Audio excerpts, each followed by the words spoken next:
Top quality और consistent performance के लिए सिर्फ सिल्वर पंप नाम याद रखना।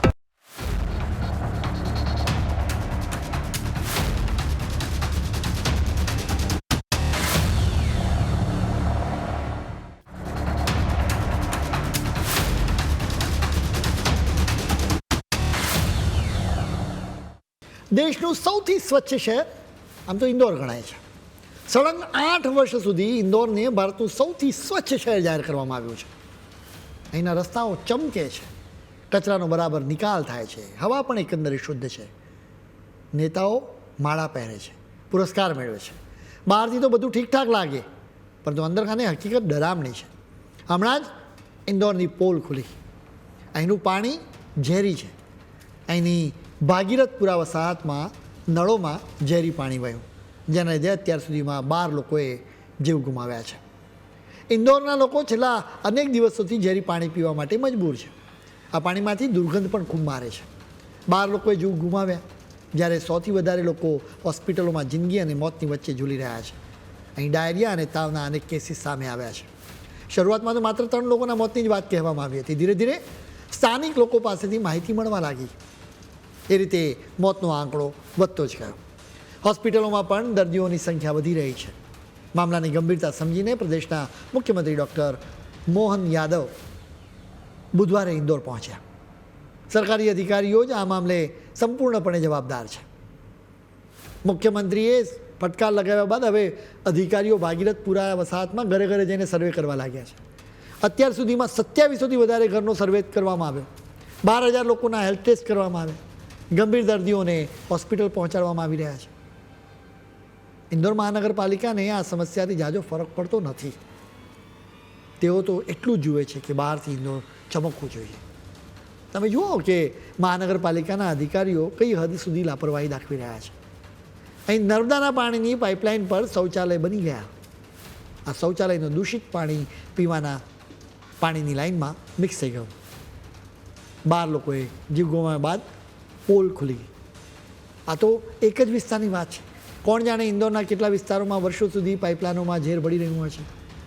આ સ્થિતિથી અનેક સવાલો જાગે. જેમ કે પહેલો સવાલ એ છે કે આખરે પાઇપલાઇન પર કેવી રીતે શૌચાલય બની ગયા. બીજો સવાલ એ છે કે લોકોએ તો ફરિયાદો કરીને પોતાની ફરજ કરી હતી, અધિકારીઓએ કેમ ધ્યાન ના આપ્યું. ત્રીજો સવાલ એ છે કે જવાબદાર અધિકારીઓ સામે હવે શું પગલાં લેવામાં આવશે. ઇન્દોરની આ તસવીરથી સ્પષ્ટ છે કે ગેરકાયદે વસાહતોથી બીજા વિસ્તારના લોકોને કેટલો ખતરો રહેલો છે. કેમ કે આડેધડ વસાહતો ઊભી થાય છે જ્યાંથી પસાર થતી પીવાના પાણીની પાઇપલાઇનમાં ઝેર ભળે છે. લોકો તો નર્મદાના પાણીને અમૃત સમજીને પીવે, પરંતુ તેમને તો ખબર જ નથી હોતી કે આ અમૃતમાં ઝેર ભળી ગયું છે.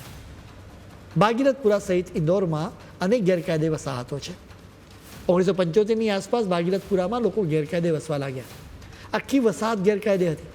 એટલે જ અહીં ડ્રેનેજ લાઇન કે પીવાના પાણી માટે કોઈ જ વ્યવસ્થા નહોતી. ગીચ વસ્તી હતી, એટલે નેતાઓને તો દરેક માથામાં મત દેખાતો હતો. એટલે જ આ વસાહતોને હટાવવાનું કામ જ ન થયું.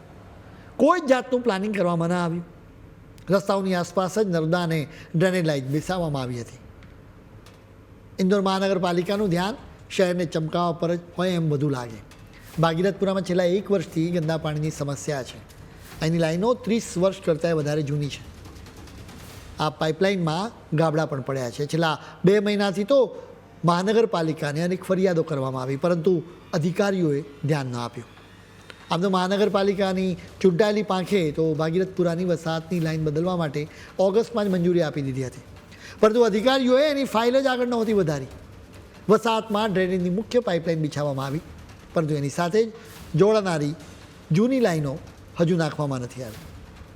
વળી આ વસાહતમાં ટેલિકોમ કંપની ટેલિકોમ લાઇન માટે ખોદકામ કરી રહી હતી, જેના લીધે ડ્રેનેજ અને પીવાના પાણીની પાઇપલાઇનને નુકસાન પણ થયું, જેનાથી ડ્રેનેજનું પાણી પીવાના પાણીની પાઇપલાઇનમાં ભળવા લાગ્યું.